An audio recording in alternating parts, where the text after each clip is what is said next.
तो आप सभी का स्वागत है आपके अपने YouTube channel CDP queen Himanshi ma'am पर। तो जैसा कि आप लोगों को पता है कि हम लोग इस क्लास में करते हैं आपके प्रीवियस ईयर में दिसंबर 2021 और जनवरी 2022 में हुए EVS के सारे क्वेश्चंस, जिसमें हम लोगों ने कुल 8 क्लासेस कर भी ली है।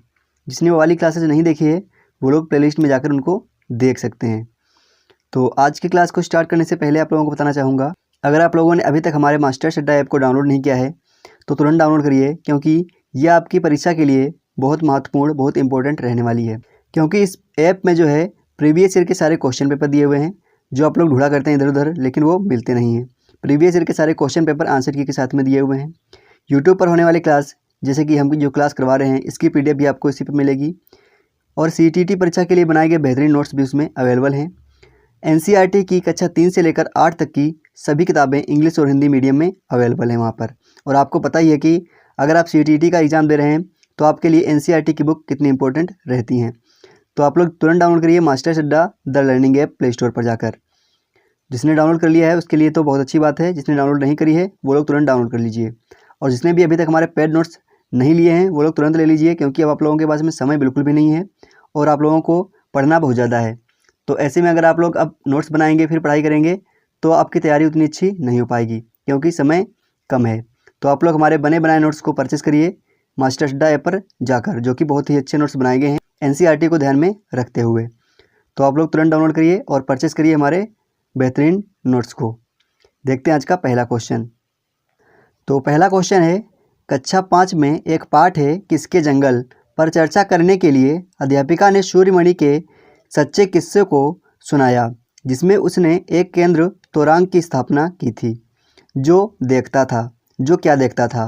पहले ऑप्शन में लिखा हुआ है, ऑप्शन नंबर A है जमीन और जीविका की समस्या, B ऑप्शन में लिखा हुआ है भूख की समस्या, C में लिखा हुआ है वनों की समस्याएं और D में लिखा हुआ है कुड़ुक संस्कृति की समस्याएं। चलिए क्वेश्चन नंबर फर्स्ट का आंसर दीजिए।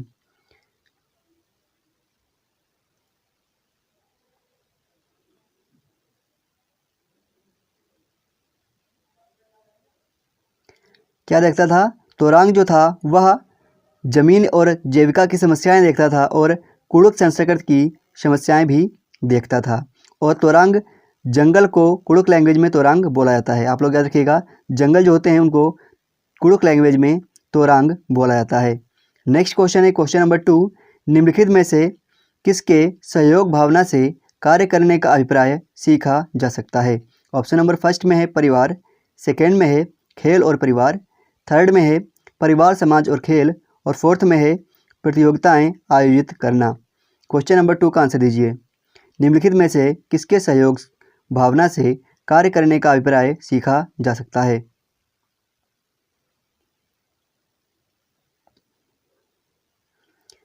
तो क्वेश्चन नंबर 2 का आंसर नंबर 3 जिसने भी लगाया उसका बिल्कुल सही है, परिवार समाज और खेल। नेक्स्ट क्वेश्चन है क्वेश्चन नंबर 3, निम्नलिखित में से कौन सा सामाजिक कीट नहीं है? ऑप्शन नंबर फर्स्ट है चींटियाँ, सेकंड है दीमक, थर्ड है भौरा, फोर्थ है मधुमक्खी। चलिए बताइए कि इनमें से वह कौन सा कीट है जो सामाजिक कीट नहीं है।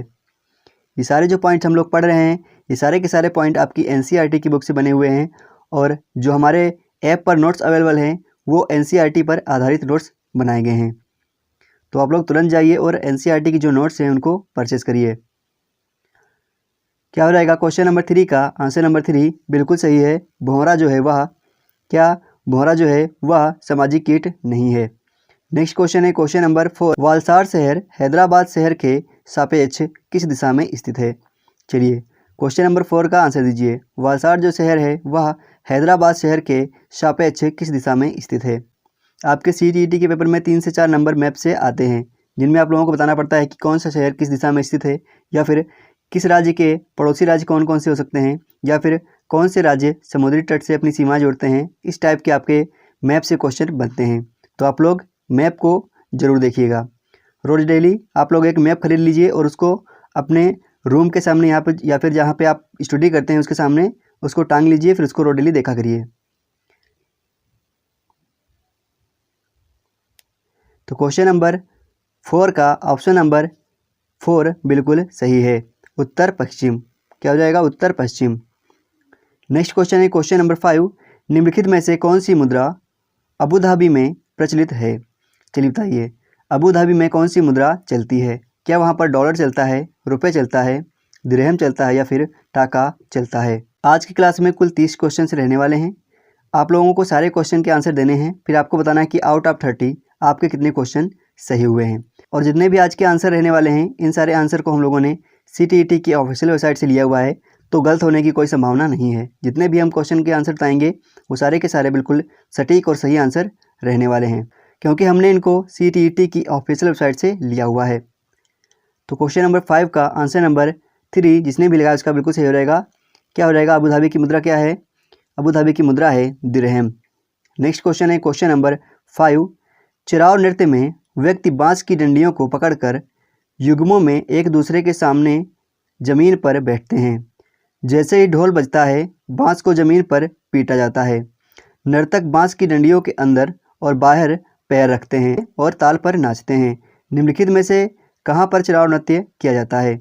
चलिए बताइए, चिराव नृत्य जो है यह कहाँ पर किया जाता है, किस राज्य में किया जाता है? मणिपुर में, मिजोरम में, असम में या फिर उड़ीसा में? सारे नृत्य आप लोगों को याद कर लेना है कि कौन सा नृत्य किस राज्य में किया जाता है। क्वेश्चन नंबर 6 का आंसर बताइए क्या हो रहेगा?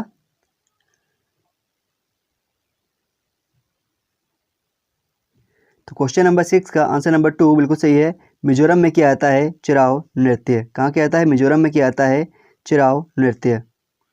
नेक्स्ट क्वेश्चन है क्वेश्चन नंबर 7। छत पर वर्षा के जल का संरक्षण करके भूमि जल को पुनः आवेशित किया जाता है। इस पारंपरिक विधि का उपयोग निम्नलिखित में से किस राज्य में किया जाता है? मध्य प्रदेश में, राजस्थान में, पंजाब में या फिर बिहार में? क्वेश्चन नंबर 7 को सही से पढ़ें फिर इसका आंसर दीजिए।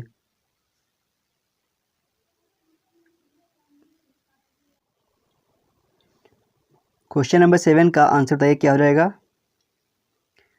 बहुत ही सिंपल सा क्वेश्चन था। क्या हो जाएगा? राजस्थान में, ऐसा हम लोगों को देखने को मिलता है। नेक्स्ट क्वेश्चन है क्वेश्चन नंबर 8। भारत के निम्नलिखित राज्यों में से ब्रह्मपुत्र नदी कहाँ से होकर बहती है? चलिए क्वेश्चन नंबर 8 का आंसर दीजिए। भारत के निम्नलिखित राज्यों में से ब्रह्मपुत्र नदी जो है वह किस राज्य से होकर गुजरती है? ऑप्शन नंबर 1 में है असम और मिजोरम, सेकंड में है मेघालय, थर्ड में है अरुणाचल प्रदेश और असम, और फोर्थ में है त्रिपुरा और मणिपुर। चलिए क्वेश्चन नंबर 8 का आंसर दीजिए। ब्रह्मपुत्र नदी जो है वह किस राज्य से या फिर किन राज्य से होकर गुजरती है?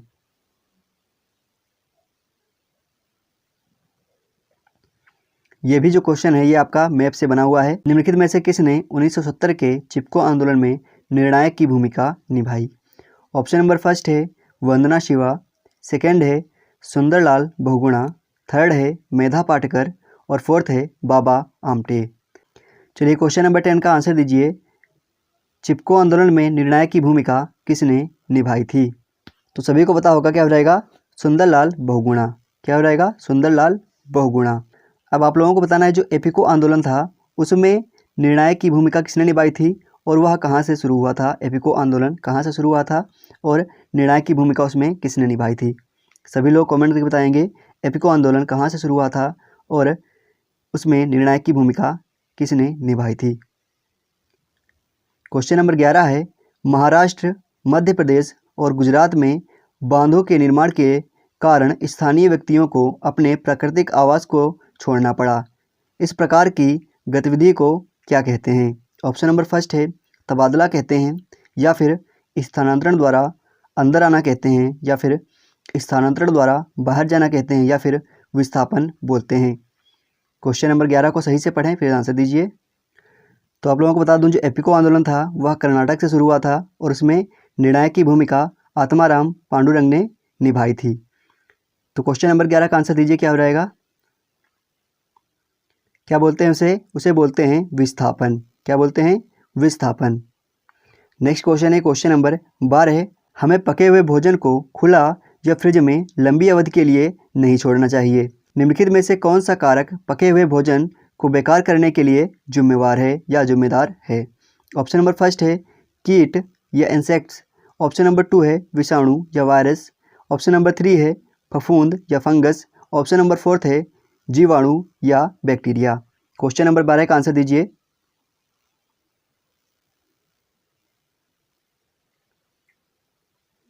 क्वेश्चन नंबर 12 का आंसर नंबर 4 बिल्कुल सही है, बैक्टीरिया।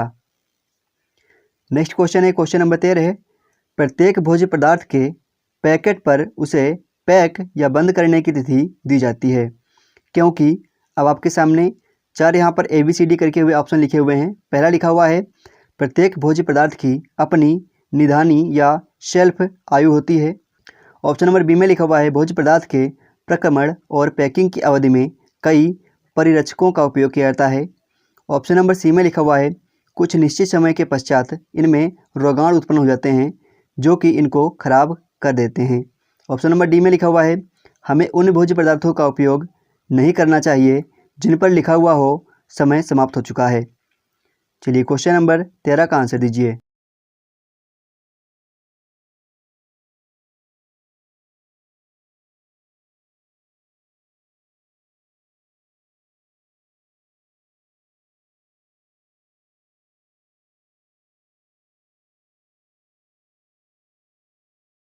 तो क्वेश्चन नंबर 13 का ऑप्शन नंबर फर्स्ट बिल्कुल सही है, ABCD, यानी इसके जो सारे कथन थे ये सारे के सारे कथन इसके सही थे। नेक्स्ट क्वेश्चन है क्वेश्चन नंबर 14 है, मच्छरों के प्रजनन की रोकथाम के लिए कई विधियां प्रस्तावित की जाती हैं। निम्नलिखित में से वह विधि ज्ञात कीजिए जो मच्छरों के प्रजनन को नहीं रोकती है। क्या पूछा गया है? जो मच्छरों के प्रजनन को नहीं रोकती है। अब यहाँ पे नहीं को ध्यान में रखते हुए आप लोग इसके आंसर दीजिएगा। ऑप्शन नंबर फर्स्ट में लिखा हुआ है कूलर के पानी को सप्ताह में कम से कम 2 बार बदलें। सेकंड में लिखा हुआ तालाब और पानी इकट्ठा होने वाले स्थानों में मछली डालें जो कि मच्छरों के लार्वे को खा लें। ऑप्शन नंबर थर्ड में लिखा हुआ है मच्छरदानी का उपयोग। फोर्थ में लिखा हुआ है यदि किसी स्थान पर पानी इकट्ठा हो गया है तो तेल का छिड़काव करें। नहीं के अनुसार यहाँ पे आपको आंसर देना है। तो क्या हो जाएगा? क्वेश्चन नंबर 14 का ऑप्शन नंबर 3 बिल्कुल सही हो रहेगा, मच्छरदानी का प्रयोग। मच्छरदानी के प्रयोग से ऐसा नहीं कि उसका प्रजनन बंद हो जाएगा, उसके प्रजनन तो होता ही रहेगा। इससे आपको मच्छर नहीं लगेंगे लेकिन मच्छर जो है प्रजनन तो करते रहेंगे। नेक्स्ट क्वेश्चन है क्वेश्चन नंबर 15 है, दस्त के रोगियों को चिकित्सक परामर्श देते हैं वे अधिक मात्रा में उबलाकर ठंडा हुआ पानी जिसमें चुटकी भर नमक व थोड़ी सी चीनी मिली हो पिएं। क्योंकि अब यहाँ पे आपके सामने ABC करके 4 ऑप्शन लिखे हुए हैं। क्योंकि केवल चीनी वाला पानी आंत नहीं सोख सकता।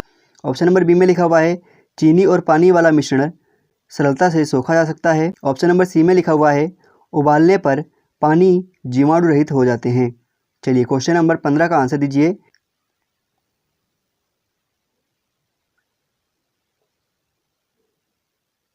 तो क्वेश्चन नंबर 15 का ऑप्शन नंबर फर्स्ट बिल्कुल सही है, ABC। क्या हो जाएगा? A, B और C।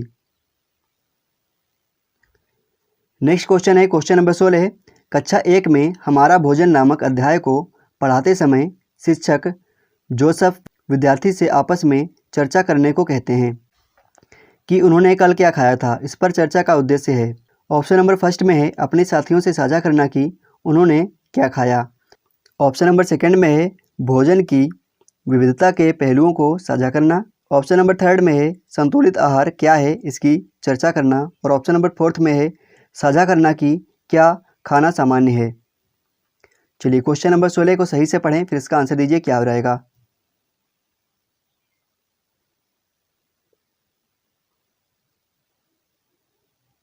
तो क्वेश्चन नंबर 16 का ऑप्शन नंबर सेकंड बिल्कुल सही है, भोजन की विविधता के पहलुओं को साझा करना। नेक्स्ट क्वेश्चन है क्वेश्चन नंबर 17 है, कक्षा 4 की एक किताब है उसका 5वां अध्याय है अनीता एवं मधुमक्खियों में अनीता खुशवाहा नाम की एक लड़की की सच्ची कहानी है जिसमें उसका वर्णन एक बालिका सितारा के रूप में उजागर किया गया है। इस प्रकार की पहल का सर्वाधिक उपयुक्त उद्देश्य क्या हो सकता है। चलिए इसका आंसर बताइए क्या हो रहेगा। क्वेश्चन नंबर 17 को पढ़िए फिर आंसर पढ़िए फिर बताइए इसका आंसर क्या हो रहेगा।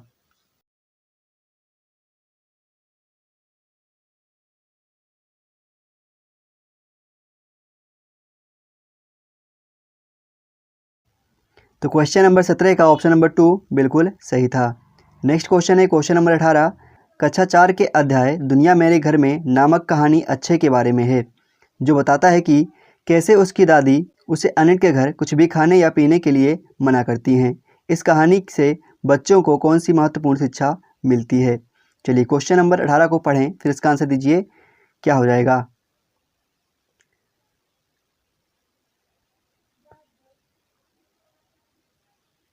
तो क्वेश्चन नंबर 18 का ऑप्शन नंबर 2 बिल्कुल सही हो जाएगा। जाति भेदभाव एवं अस्पृश्यता का अस्तित्व। क्या हो जाएगा? जाति भेदभाव एवं अस्पृश्यता का अस्तित्व। नेक्स्ट क्वेश्चन है क्वेश्चन नंबर 19। निम्नलिखित में से कौन सा कथन ईवीएस में सहपाठी आकलन को परिभाषित करता है? क्वेश्चन नंबर 19 को सही से पढ़िए, फिर इसका आंसर बताइए क्या हो जाएगा।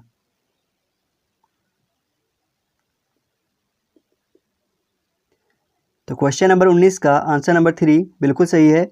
विद्यार्थियों पर केंद्रित होता है जब वे दूसरे विद्यार्थियों का आकलन जोड़े में या समूह में कर रहे हों।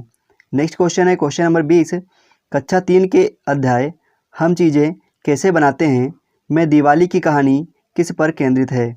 ऑप्शन नंबर फर्स्ट में लिखा हुआ है शारीरिक श्रम की मर्यादा की अवधारणा। ऑप्शन नंबर सेकंड में लिखा हुआ है समान कार्य के लिए समान पारिश्रमिक वेतन की अवधारणा। ऑप्शन नंबर थर्ड में लिखा हुआ है घरेलू कामकाज में लिंग संबंधी भेदभाव की अवधारणा। ऑप्शन नंबर 4 में लिखा हुआ है व्यवसाय की अवधारणा। चलिए क्वेश्चन नंबर 20 का आंसर दीजिए।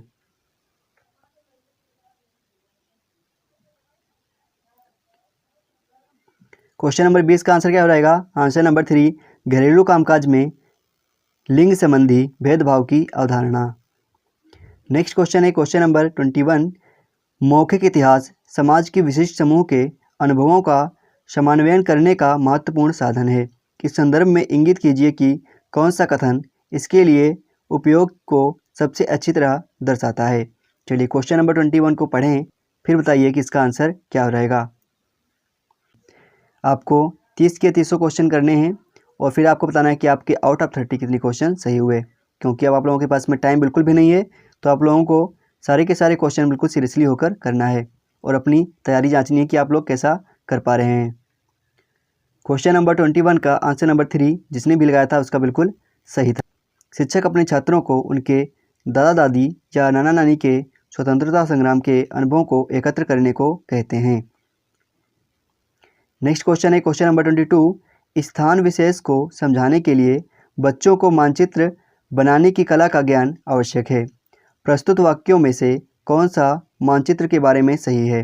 अब यहाँ पे आपके सामने 4 वाक्य लिखे हुए हैं, इनमें से कौन सा मानचित्र के बारे में सही है? चलिए क्वेश्चन नंबर 22 का आंसर दीजिए। ध्यान रखिएगा कोई 2 विकल्प ही इनमें सही हैं, क्योंकि ऑप्शंस में सारे के सारे ऑप्शन में 2 ही 2 ऑप्शन दिए गए हैं। तो चलिए क्वेश्चन नंबर 22 का आंसर दीजिए सभी लोग। जिन्होंने हमारे पेड नोट्स परचेस कर रखे हैं उन्होंने देखा होगा कि अभी तक उनके कितने सारे क्वेश्चन सेम मिल रहे हैं, पेड नोट्स से इसमें सेम मिल रहे हैं। तो क्वेश्चन नंबर 22 का ऑप्शन नंबर 2 बिल्कुल सही है। इसका बी और डी वाला ऑप्शन सही था। कौन सा? इसका बी और डी वाला ऑप्शन सही है। नेक्स्ट क्वेश्चन है क्वेश्चन नंबर 23। निम्नलिखित में से कौन सा साधन जल के अभाव एवं इसका किसी क्षेत्र पर पड़ने वाले प्रभाव की चर्चा का सर्वोत्तम माध्यम है? चलिए क्वेश्चन नंबर 23 का आंसर दीजिए। ऑप्शन नंबर फर्स्ट में है पाठ्य पुस्तकें, सेकेंड में है श्रव्य साधन, थर्ड में है विश्वकोश और फोर्थ में है समाचार पत्र की रिपोर्ट। चलिए क्वेश्चन नंबर 23 का आंसर दीजिए।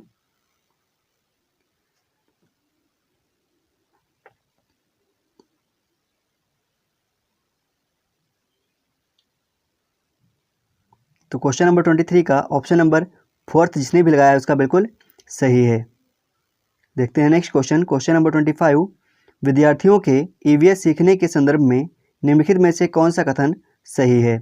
अब यहाँ पर क्या पूछा गया है कि ईवीएस के संदर्भ में कौन सा कथन सही है। आप लोगों को इसी के अनुसार इसका आंसर बताना है कि 24 का आंसर कौन निकल कर आ जाएगा। सभी लोग ध्यान से ऑप्शन को पढ़िए, फिर बताइए कि क्वेश्चन नंबर 24 का आंसर कौन सा हो जाएगा।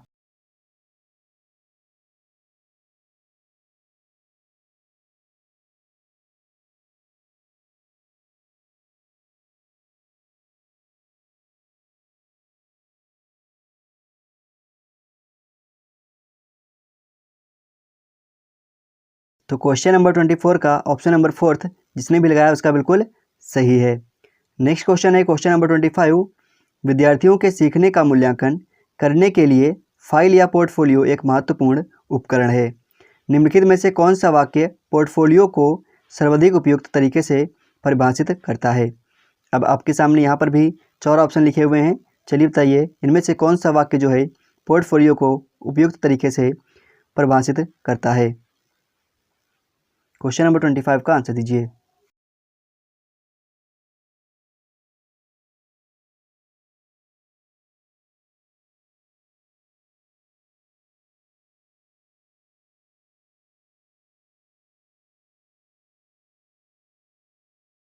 तो क्वेश्चन नंबर 25 का आंसर नंबर 4 जिसने भी लगाया था उसका बिल्कुल सही है। एक निश्चित समय में विद्यार्थियों के कार्यों को एकत्र करना, अधिकतर दिन प्रतिदिन के कार्यों या विद्यार्थी के सर्वोत्तम कार्य को चुन लेना। तो इसका आंसर नंबर 4 बिल्कुल सही है। नेक्स्ट क्वेश्चन है क्वेश्चन नंबर 26। कक्षा में विरोध की परिस्थिति अक्सर उजागर होती है जब कोई छात्र किसी सामाजिक सांस्कृतिक विषय पर चर्चा प्रारंभ करता है। तब एक शिक्षक के रूप में आपकी क्या प्रतिक्रिया होगी। ऑप्शन नंबर फर्स्ट में लिखा हुआ है, आप छात्र से कहेंगे कि ध्यान भंग न करें एवं अध्ययन के विषय पर ध्यान केंद्रित करें। सेकंड में लिखा हुआ है, छात्र से कहेंगे कि वह कक्षा के उपरांत आपसे इस विषय पर चर्चा करें। ऑप्शन नंबर थर्ड में लिखा हुआ है, छात्र से कहेंगे कि वह अपने माता पिता से पूछें व विद्यालय में इस विषय को न उठाएं। नंबर 4 में लिखा हुआ है, छात्रों से कहेंगे कि अपने अनुभव साझा करें और कक्षा में इस विषय पर संबोधन करें। चलिए क्वेश्चन नंबर 26 का आंसर दीजिए। क्वेश्चन नंबर 26 का आंसर नंबर 4 बिल्कुल सही था। क्या हो रहेगा? आंसर नंबर 4 इसका बिल्कुल सही हो रहेगा। नेक्स्ट क्वेश्चन है क्वेश्चन नंबर 27। एक अध्यापिका की इच्छा है कि उसके छात्रों में वनस्पतियों के बारे में समझ व ज्ञान विकसित हो। इसके लिए उसे निम्न में से क्या करना चाहिए। बहुत ही अच्छा क्वेश्चन। एक अध्यापिका है, उसकी इच्छा यह है कि उसके जो छात्र हैं, जो उसके स्टूडेंट हैं, उनमें वनस्पतियों के बारे में समझ या ज्ञान विकसित हो। तो इनमें से कौन सा वाक्य सबसे उचित या सबसे अच्छा हो जाएगा।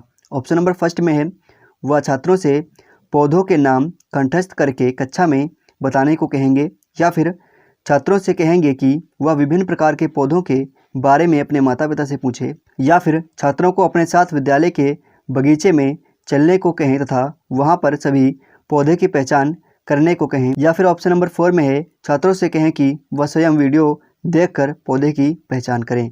चलिए इनमें से सबसे अच्छा ऑप्शन कौन सा है, छांटिए और इसका आंसर दीजिए। बहुत अच्छा क्वेश्चन है और आप लोगों को ऑप्शन देखते ही इसका आंसर दे देना चाहिए था। क्या हो जाएगा? Option number 3। छात्रों को बगीचे में ले जाएंगे और वहाँ पर उन पौधों के बारे में बताने को या पहचानने को कहेंगे। नेक्स्ट क्वेश्चन है क्वेश्चन नंबर 28। कक्षा 3 के छात्रों को संचार के माध्यम विषय पढ़ाते समय फरहा अपने छात्रों में अन्वेषण को प्रोत्साहित करने के लिए निम्नलिखित में से कौन सी नीतियों का उपयोग करेगी। अब यहाँ पर 4 नीतियाँ दी हुई हैं ABCD करके। चलिए बताइए इनमें से वह किन नीतियों का उपयोग करेगी संचार के माध्यम को पढ़ाते समय। ऑप्शन नंबर ए में है, छात्रों से कहेगी कि वे संचार के माध्यमों के चित्र एकत्र करें व उन्हें वर्गीकृत करें। ऑप्शन नंबर बी में है, संचार के माध्यमों पर एक वीडियो दिखाएंगी। ऑप्शन नंबर सी में है, छात्रों से कहेंगी कि वे संचार के माध्यमों पर अपने अनुभव बताएं व एवं उन पर चर्चा करें। ऑप्शन नंबर सी में है, संचार के माध्यमों पर एक पावर पॉइंट प्रस्तुतिकरण दिखाएंगी। चलिए बताइए इनमें से कौन कौन से ऑप्शन सही हो रहेंगे, आप लोगों को बताना है।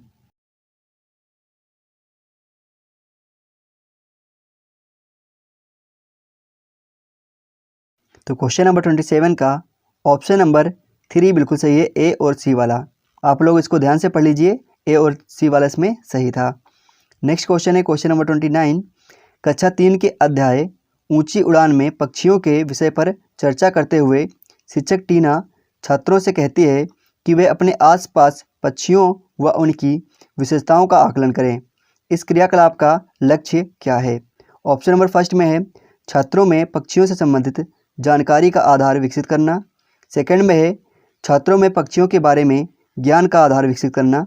थर्ड में है, छात्रों में पक्षियों के प्रति रुचि विकसित करना। और फोर्थ में है, छात्रों में पक्षियों के बारे में वैज्ञानिक समझ विकसित करना। चलिए क्वेश्चन नंबर 29 का आंसर दीजिए।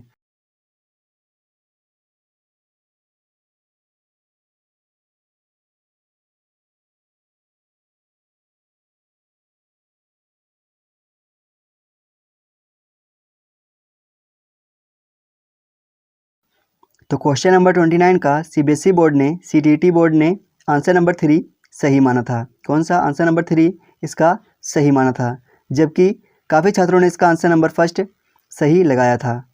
लेकिन इसका आंसर नंबर सीबीएसई बोर्ड ने इसका आंसर नंबर 3 सही माना था, तो हम लोग सीबीएसई बोर्ड का ही लेकर चलेंगे। तो इस हिसाब से इसका आंसर नंबर 3 बिल्कुल सही हो गया। बाकी आप लोगों को क्या लग रहा है, आप लोग कमेंट करके जरूर बताइएगा कि क्वेश्चन नंबर 29 का आप लोगों को कौन सा आंसर सही लग रहा है। देखते हैं अगला क्वेश्चन। सीमा एक ईवीएस की अध्यापिका है जो छात्रों को अपने आसपास की वस्तुओं को संग्रहित करने के लिए कहती है। उन वस्तुओं जैसे धातु का पेन, स्टील की चम्मच, प्लास्टिक की चम्मच आदि को पानी की बाल्टी में डालकर देखें कि तैरती हैं अथवा डूबती हैं। छात्रों ने पूछा कि स्टील की चम्मच क्यों डूबी और प्लास्टिक की चम्मच क्यों तैरती है। वे छात्रों को घनत्व के बारे में बताना आवश्यक नहीं समझती हैं, क्योंकि ऑप्शन नंबर फर्स्ट में लिखा हुआ है वे घनत्व का प्रत्यय याद नहीं रख पाएंगे। ऑप्शन नंबर सेकंड में है वे घनत्व की वैकल्पिक अवधारणाएं बना लेंगे। ऑप्शन नंबर थर्ड में है वे घनत्व उच्च कक्षाओं में पढ़ेंगे। ऑप्शन नंबर 4 में है वे घनत्व को समझने के लिए उससे संबंधित क्रियाकलाप नहीं कर सकते। चलिए क्वेश्चन नंबर 30 का आंसर दीजिए। सबसे अच्छा विकल्प छांटना है, फिर बताना है कि इनमें से कौन सा सबसे अच्छा ऑप्शन हो जाएगा। क्वेश्चन नंबर 30 का आंसर दीजिए। तो क्वेश्चन नंबर 30 का ऑप्शन नंबर सेकंड जिसने भी लगाया था उसका बिल्कुल सही है। तो ये थे हमारे आज के 30 क्वेश्चंस। अब आपको बताना है कि आपके आउट ऑफ 30 कितने क्वेश्चन सही हुए हैं। सभी को बताना है, जितने बच्चे ऑनलाइन हैं, जितने बच्चे अभी देख रहे हैं, सभी लोगों को कमेंट करना है कि आपके आउट ऑफ 30 कितने क्वेश्चन सही हुए हैं। जल्दी से कमेंट करिए। ओके, तो अगर आप लोगों के 20 से 25 क्वेश्चन सही हो रहे हैं तो आपकी अच्छी तैयारी है। अगर आपके उससे भी कम सही हो रहे हैं, 20 से कम सही हो रहे हैं, तो आप लोगों के लिए अच्छी बात नहीं है। आप लोगों को और तैयारी करने की ज़रूरत है। सीटीईटी की परीक्षा में अगर आप लोगों को करना है अच्छा स्कोर, तो आप लोग डाउनलोड करिए मास्टर्स अड्डा द लर्निंग ऐप, क्योंकि इसमें प्रीवियस ईयर के सारे क्वेश्चन पेपर आंसर की के साथ में दिए हुए हैं।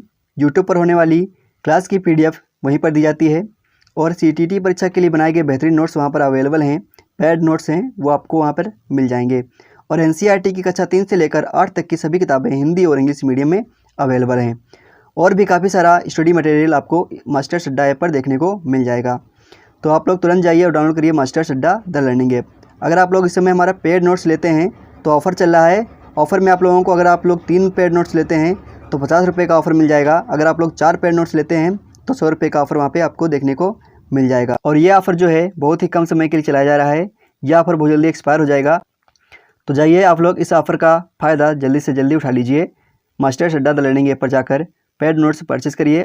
जिसने भी हमारे पेड नोट्स परचेस कर रखे हैं उसने देखा होगा कि आपके 30 क्वेश्चन में से काफ़ी सारे जो क्वेश्चन हैं वो आपके पेड नोट से सेम टू सेम बन रहे थे। और ये क्वेश्चन जो हैं ये आपके प्रीवियस ईयर के क्वेश्चन हैं। कोई भी क्वेश्चन हम लोगों ने अपने मन से नहीं बनाए हुए हैं, और इसके जो आंसर थे ये हमने CTET की ऑफिशियल वेबसाइट से लिए हुए थे। तो चलिए मिलते हैं आप लोगों को नेक्स्ट वीडियो में। तब तक के लिए जय हिंद, जय भारत।